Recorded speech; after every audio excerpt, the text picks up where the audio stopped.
नमस्कार, मैं हूं शिरीष मिश्रा। छत्तीसगढ़ की बात में आप सभी का स्वागत है। छत्तीसगढ़ में कोरोना को लेकर लेटरवार छिड़ गया है। दिल्ली से लेकर रायपुर तक पत्राचार की होड़ मची है। गुरुवार को मुख्यमंत्री भूपेश बघेल ने केंद्रीय ग्रामीण विकास मंत्री नरेंद्र सिंह तोमर को पत्र लिखकर मनरेगा की मजदूरी खाद्यान्न के रूप में भुगतान करने की अनुमति मांगी। इससे पहले सीएम ने पीएम मोदी को भी लगातार चिट्ठी लिखकर पीएम केयर्स फंड में आए सीएसआर के पैसों को देने की मांग की। इधर विपक्ष भी सीएम को लगातार पत्राचार कर रहा है। कुल मिलाकर जब छत्तीसगढ़ कोरोना के खिलाफ जंग लड़ रहा है, ऐसे में पक्ष और विपक्ष पत्राचार के जरिए एक दूसरे को कटघरे में खड़ा कर रहे हैं। इस मुद्दे पर चर्चा करेंगे, लेकिन उसके पहले देखेंगे ये रिपोर्ट।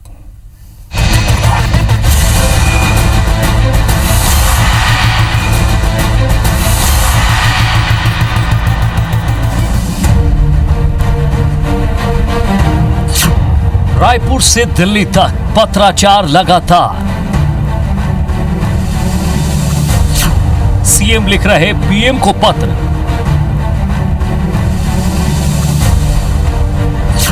विपक्ष लिख रहा सीएम को पत्र।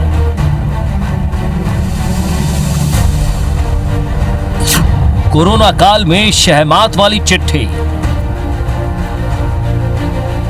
नेता प्रतिपक्ष के रूप में जब भूमिका निभाने का मौका लगा था तो 5 साल में शायद मैंने भी 1000 से ज़्यादा पत्र लिखे हों कि ऑन रिकॉर्ड आप उस चीज़ को अपनी मंशा व्यक्त करना चाह रहे हैं कि हमने लिख के भी आपके सामने रखा। अब आपने क्या इसका निराकरण किया, आपकी जिम्मेदारी। एक सुझाव जब सरकार के दिमाग में या सरकार में बैठे हुए लोगों के पास जब कोई सुझाव या उनके दिमाग में बात नहीं आती है तो इस प्रकार के पत्र काम करते हैं और वो उपयोगी भी होते हैं। ऐसे ही पत्रों को लिखने की आवश्यकता है जिससे लोगों को भी सुविधा मिले और जो उपयोगी हो। क्या ये छत्तीसगढ़ में नया चलन है? क्या पत्रों से होंगे वार प्रतिवार? इस वार प्रतिवार का सबब क्या?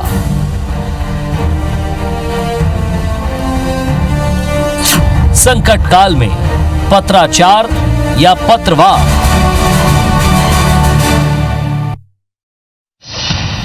तो छत्तीसगढ़ में कोरोना का जो संकट काल चल रहा है, ऐसे में जो पत्रों का आदान प्रदान हो रहा है, एक दूसरे को पत्र लिखे जा रहे हैं, उस पर जैसा कि आपने बाइट देखी नेताओं की, दोनों पार्टी के नेताओं का कहना कि पत्रों का महत्व है। जो अभी स्वास्थ्य मंत्री हैं टीएस सिंहदेव, उनका कहना है कि जब वो नेता प्रतिपक्ष थे उस दौरान उन्होंने भी लगातार पत्र लिखे, 1000 से ज़्यादा पत्र लिखे, और जैसी कि मेरी जानकारी है उन्होंने करीब 1100 से ज़्यादा पत्र लिखे हैं।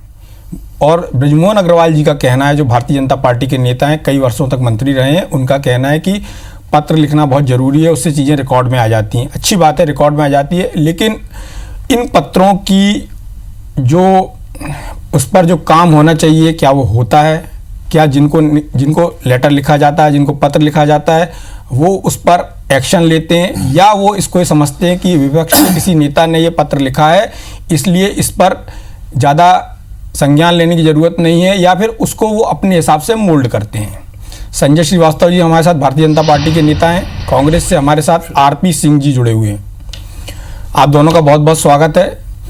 सिंह साहब, सबसे पहला सवाल तो आपसे करूंगा, क्योंकि आपकी पार्टी के नेता जो प्रदेश के मुख्यमंत्री हैं उन्होंने पत्र लिखा है, प्रधानमंत्री को भी पहले लिखा था, और आज जो उन्होंने नरेंद्र सिंह तोमर जी को पत्र लिखा है मनरेगा को लेकर, और इसके अलावा भी उन्होंने जो अपने मुख्य सचिव के मार्फत केंद्रीय गृह सचिव को पत्र लिखा है, छत्तीसगढ़ के बच्चों को लाने की बात हो या मजदूरों के मूवमेंट की बात हो, उसको लेकर।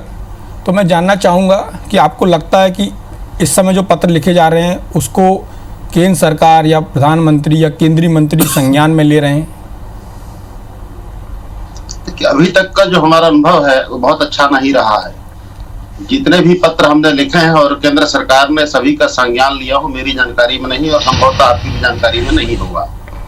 लेकिन फिर भी हम ये प्रयास करते हैं कि चूंकि ये संक्रमण का दौर है, महामारी का दौर है, तो जो बेहतर हो सके वो हम प्रदेश की जनता के लिए करें।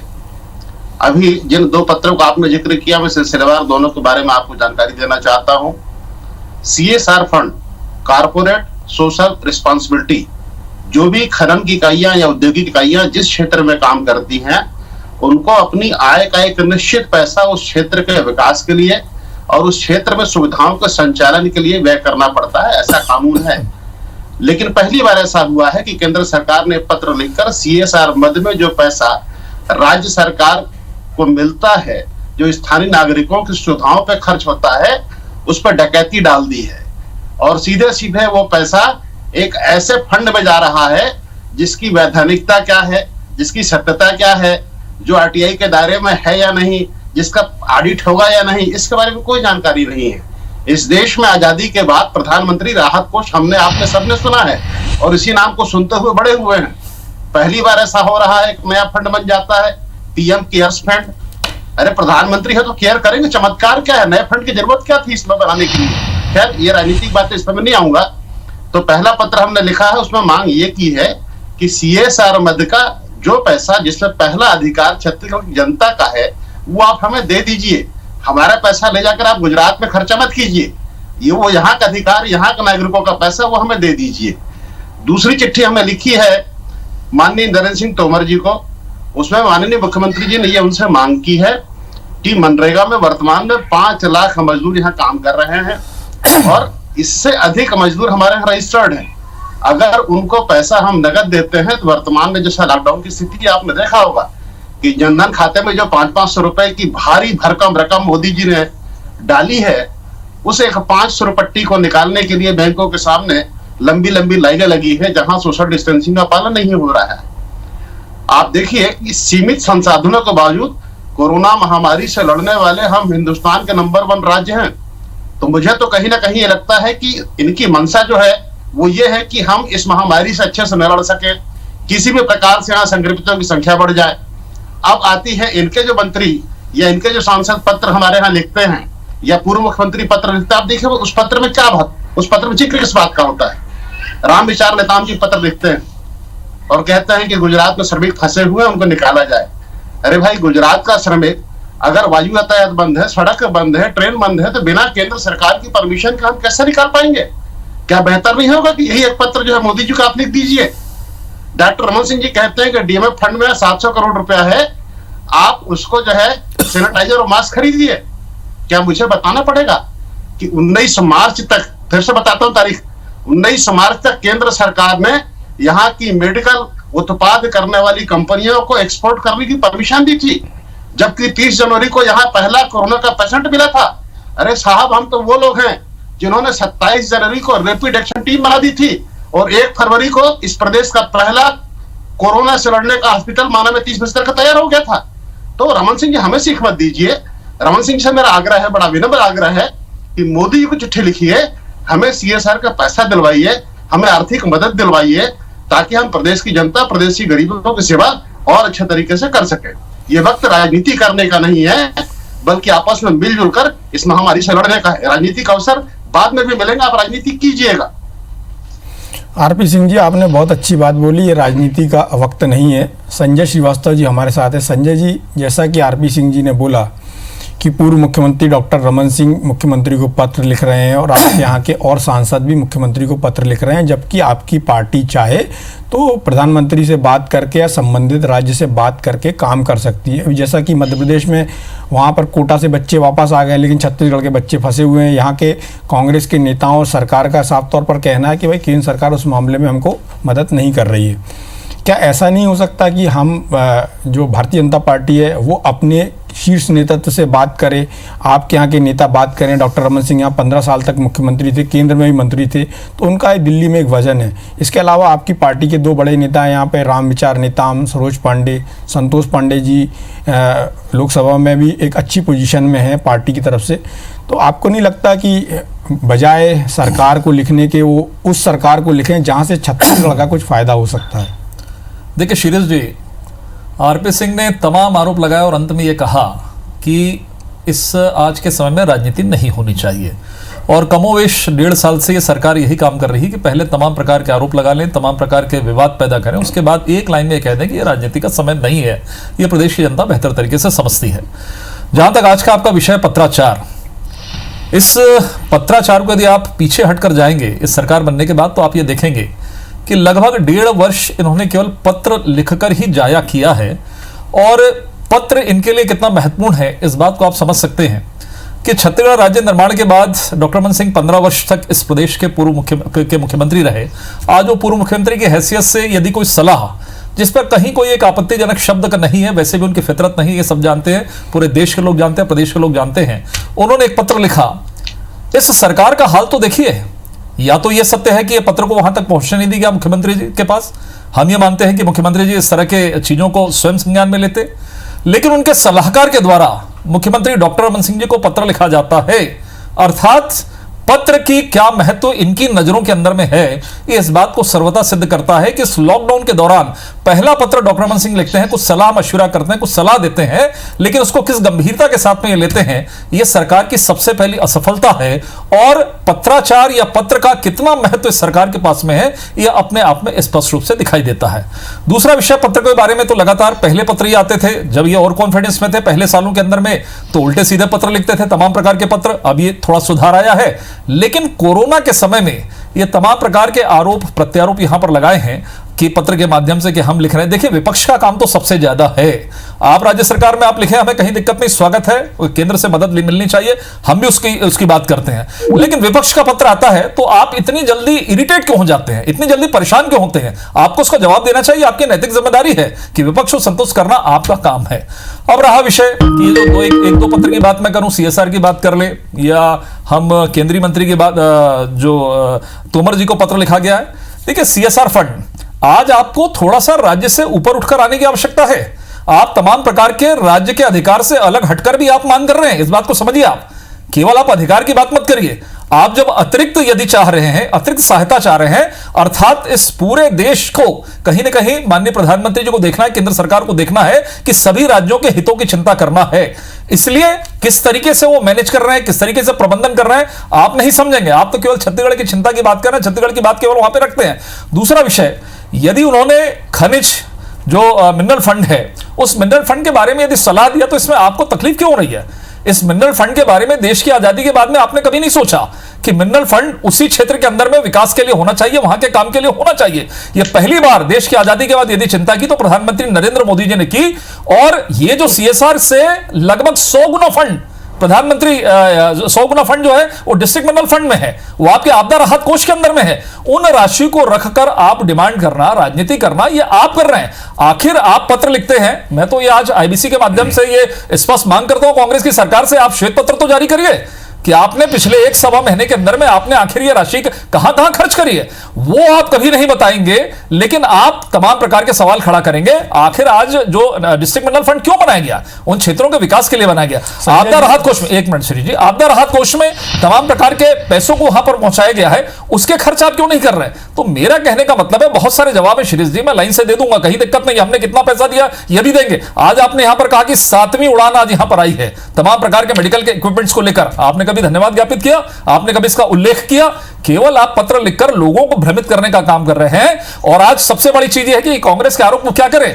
आज दुनिया के अंदर में जो रिसर्च डेटा रिसर्च सेंटर के माध्यम से जो चीजें आई, रिपोर्ट्स आई, आप मीडिया के पास में आई है कि दुनिया के अंदर में सबसे अच्छा प्रबंधन यदि कोई कर रहा है तो इस देश के प्रधानमंत्री नरेंद्र मोदी कर रहे हैं। तो कम से कम इस बात को समझे कि हमारे पास ऐसा प्रधानमंत्री है, हमारे पास ऐसा नेता है जो पूरे देश की चिंता कर रहा है। संजय आरपी सिंह जी हमारे साथ बने हुए, संजय श्रीवास्तव जी हमारे साथ बने हुए।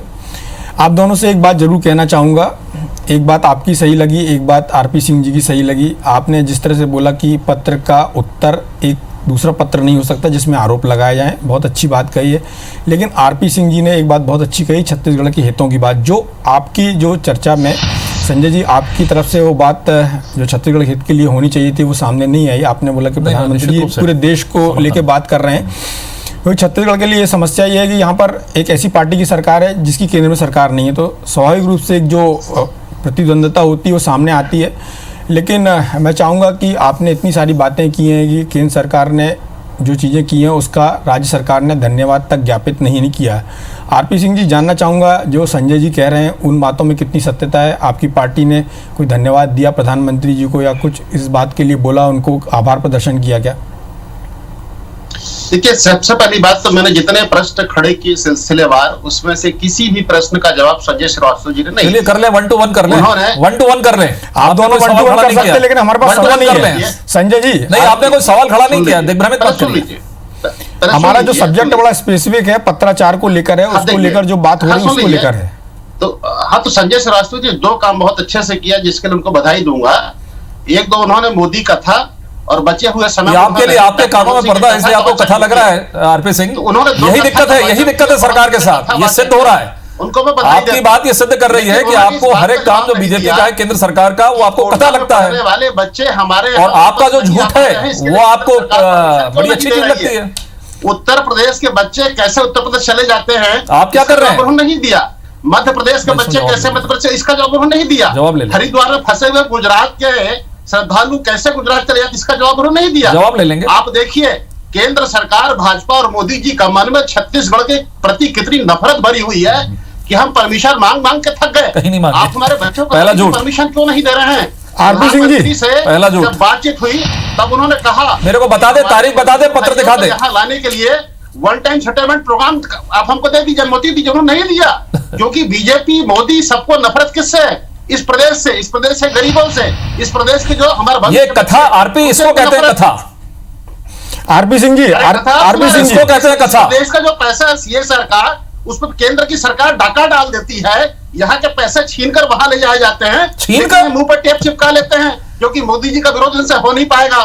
रही बात कितने पैसे हमने खर्च किए, आप आरटीआई लगाइए। नहीं, आरटीआई क्यों लगाएं? श्वेत पत्र की मांग कीजिए। ये क्यों आरटीआई लगाएं? ये सरकार में इतनी भी नैतिकता नहीं है कि विपक्ष यदि मांग करता है तो रख दें। आरटीआई लगाने की आवश्यकता है क्या? 15 साल दलाली आरटीआई तो आप लगा रहे हैं पिछली सरकार के खिलाफ में, वो आरटीआई बीजेपी नहीं लगाती कि जांच करिए, फलाना करिए, इसकी जांच करिए। कोई सगा नहीं जिसको भाजपा ने, आरटीआई कोई खेल नहीं, आप लोगों के लिए खेल हो सकता है। इस मुश्किल के आरटीआई आपके लिए खेल हो सकता है। ये बीमारी फैल क्यों यदि रही इस है? प्रदेश की जनता को जानकारी चाहता है, इनको बोलने दीजिए इस ना। बात का दुख है आपको, इस बात का दुख है आप लोगों को। आखिर सीएसआर का पैसा हमारा है, हमारे प्रदेश की गरीब जनता का पहला अधिकार है। वो केंद्र सरकार डाका क्यों डाल रही है? हमारा पैसा हमें क्यों नहीं मिलना चाहिए? भारतीय जनता पार्टी के सांसद यहाँ चुनाव लड़ते हैं, यहाँ की जनता वोट देती है, और अपना पैसा कहाँ देते हैं?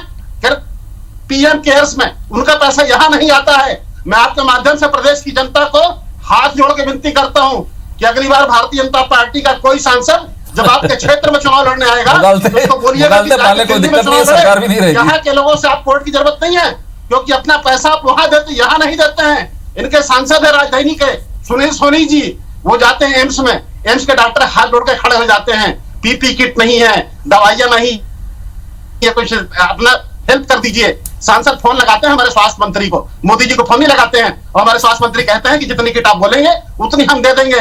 ये बीजेपी है साहब, इसको सिर्फ और सिर्फ जख्म पर नमक मलना आता है, इनको मदद करना नहीं आता है। और ये मेरा आरोप है, अगर भारतीय जनता पार्टी के नेता इस प्रदेश की जनता के साथ है तो कल मोदी जी से आग्रह करें कि हमारे बच्चों को कोटा से लाने की अनुमति हमको दी जाए। हमारे श्रमिक भाई बहन जो जहां जहां फंसे हुए हैं उनको लाने के लिए हमको अनुमति दी जाए। अगर अनुमति नहीं मिल रही है तो कहीं ना कहीं आप भी गुनहगार है साहब, और समय सबका इतिहास लिखता है, आपका भी इतिहास लिखा जाएगा। आरपी सिंह साहब, आज प्रधानमंत्री जी ने एक पूर्व विधायक को फोन किया अंबिकापुर के, और उनसे बोला कि छत्तीसगढ़ का कोई हमको बुला नहीं रहा है, बहुत दिन से छत्तीसगढ़ आया नहीं हूं। क्या आपकी पार्टी बुला सकती है उनको? देखिए, आपकी सरकार राजनीति की बात, देखिए वो देश का प्रधानमंत्री है, जब चाहे जहां चाहे वहां आए, पूरे देश में उनका स्वागत है। मोदी जी इस देश का प्रधानमंत्री, हम सब उनका उतना ही आदर सम्मान करते हैं जितना संजय श्रीवास्तव जी कहते हैं। लेकिन एक राजनीतिक जो हमारा विरोध हुआ रहेगा, और इस बात के लिए रहेगा कि आप जिस नजरिए से उत्तर प्रदेश की जनता को, आरपी सिंह जी, गुजरात की जनता को देखते हैं, उसी निगाह से हमको भी देखिए। हमारे भी बच्चे वहां कोटा में फंसे पड़े, उनको लाने की अनुमति दीजिए, जो आवश्यक मदद हमको भी दीजिए। आरपी सिंह जी, मैं जवाब ले लेता हूं संजय श्रीवास्तव जी से। श्रीवास्तव जी, जिस तरह की बात आरपी सिंह जी ने बोली है, ये बात एकदम जायज है कि यहाँ के बच्चे कब आएंगे। मध्य प्रदेश के बच्चे आ चुके हैं, उत्तर प्रदेश के बच्चे आ चुके हैं। एक मिनट सुनिए।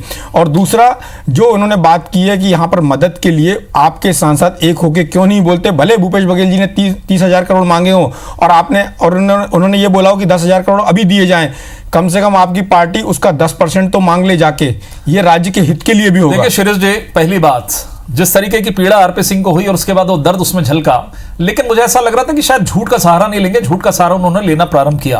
पहली बात, ये सरकार तो वैसे ही कटघरे में खड़ी है, लोग ये इस बात को पूछ रहे हैं कि दूसरे प्रदेशों के जो लोग, जो बच्चे हैं, वो अपने प्रदेशों में जा रहे हैं, लेकिन यहां डिमांड तक नहीं की गई।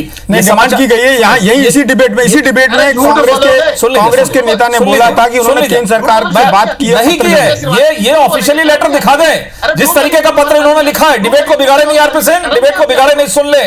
दूसरा विषय यह है कि खुद 24 बच्चे आ जाते हैं। आप दोनों 24 बच्चे कैसे आ गए? आप दोनों चर्चा में 24 बच्चे कैसे आ गए? 24 बच्चे कैसे आ गए बगैर परमिशन के? वो बच्चे कैसे आ गए? ये झूठ बोलने का सहारा लेना बंद करिए आप, कम से कम। और आप तो टेंडर नहीं कर पा रहे, केंद्र से जो पैसा मिला उसका टेंडर नहीं कर पा रहे झूठ खरीदने के लिए। बड़ी झूठी